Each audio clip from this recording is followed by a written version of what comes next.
বিএনপির বিরুদ্ধে সকল অপপ্রচার হাওয়ায় মিলে গেছে। ষড়যন্ত্রের মাঝেও বিএনপি গণমুখী দল।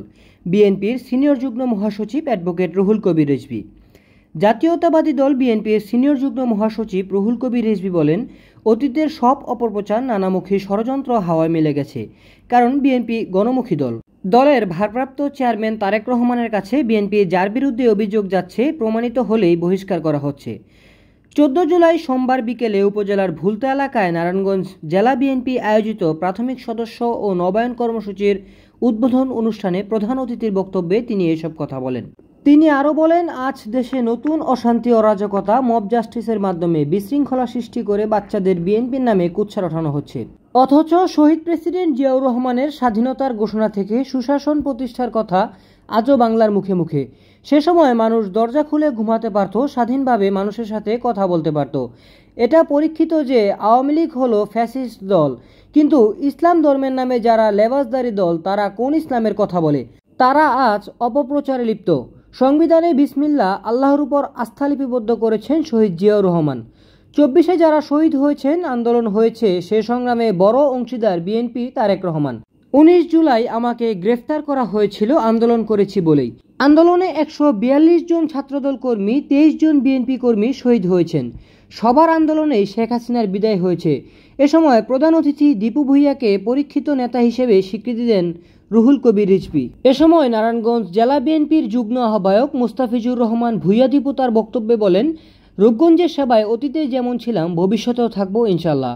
নারায়ণগঞ্জ জেলা বিএনপির আয়োজনে প্রাথমিক সদস্য নবায়ন ও নতুন সদস্য সংগ্রহ অনুষ্ঠানে নারায়ণগঞ্জ জেলা বিএনপির সদস্য আশরাফুল হক রিপন ও আনোয়ার সাদাত সায়েমের সঞ্চালনায় সভায় সভাপতিত্ব করেন রূপগঞ্জ উপজেলা বিএনপির সভাপতি অ্যাডভোকেট মাহফুজুর রহমান হুমায়ুন। প্রধান বক্তা হিসেবে উপস্থিত ছিলেন বিএনপির ঢাকা বিভাগের সহ সাংগঠনিক সম্পাদক বেনজির আহমেদ টিটু।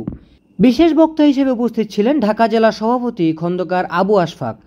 রূপগঞ্জ উপজেলা বিএনপির সাধারণ সম্পাদক বশির উদ্দিন বাচ্চুর সঞ্চালনায় আয়োজিত কর্মসূচিতে বিশেষ অতিথি হিসেবে উপস্থিত ছিলেন নারায়ণগঞ্জ জেলা বিএনপির সভাপতি অধ্যাপক মামুন মাহমুদ, সিনিয়র যুগ্ম আহ্বায়ক মুস্তাফিজুর রহমান ভূঁইয়া দীপু, জেলা বিএনপির যুগ্ম আহ্বায়ক মুশকুল ইসলাম রাজীব, নারায়ণগঞ্জ জেলা বিএনপির সাবেক সাধারণ সম্পাদক গোলাম ফারুক খোকন, নারায়ণগঞ্জ জেলা বিএনপির সদস্য নুরনবী ভূঁইয়া। অন্যান্যদের মধ্যে উপস্থিত ছিলেন ভুলতা ইউনিয়ন বিএনপির সভাপতি আব্বাস উদ্দিন ভূঁইয়া, হাজী আব্দুল মতিন, কাঞ্চন পৌরসভা মহিলা দলের সভাপতি তানজিনা আক্তার শিল্পী সহ আরও অনেকে। পরে শহীদ পরিবারের মাঝে নগদ অর্থ বিতরণ করেন রুহুল কবির রিজভী।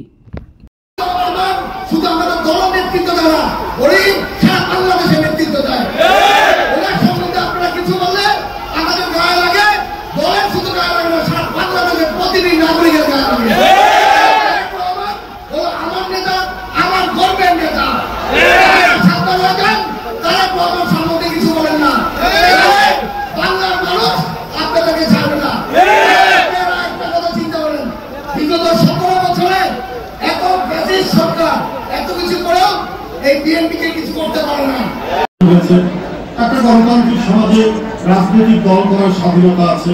আমরা প্রত্যেকের প্রতি আমরা শুভেচ্ছা দিই। আমরা পরস্পরের সমালোচনা করবো, আবার এক প্ল্যাটফর্ম।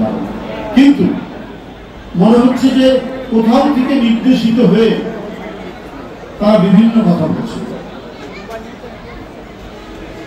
আপনারা সমালোচনা করতেই পারেন। বলছেন যে এখন বিএনপি চাঁদাবাজদের দায়িত্ব নিয়েছে, কিন্তু আমরা অন্তর্বর্তীকালীন সরকারে তো ডক্টর ইউনূস সাহেবের সরকারের প্রতি আমাদের প্রত্যেকেরই সমর্থন আছে, আমরা দিয়ে যাচ্ছি। তার প্রতি আমরা সম্মান প্রদর্শন করি, শ্রদ্ধা জানাই। কিন্তু এখানে তো আজকে যারা এনসিপি করছেন তাদেরও প্রতিনিধি আছে। তো এটা তো একটা এই সরকার তো একটা নিরপেক্ষ সরকার। সেই সরকারে কয়েকজন উপদেষ্টা, তাদের রাজনৈতিক দল হচ্ছে এনসিপি। তাহলে নিরপেক্ষ সরকারের একটি রাজনৈতিক দলের প্রতিনিধিরা অবস্থান করেন কি করে? আচ্ছা, করতে পারে। বলছেন যে বিএনপি চাঁদাবাজির দায়িত্ব নিয়েছে, কিন্তু আপনাদের দুই উপদেষ্টা এপিএস এর নামে বের হলো যে তারা শত কোটি টাকার মালিক।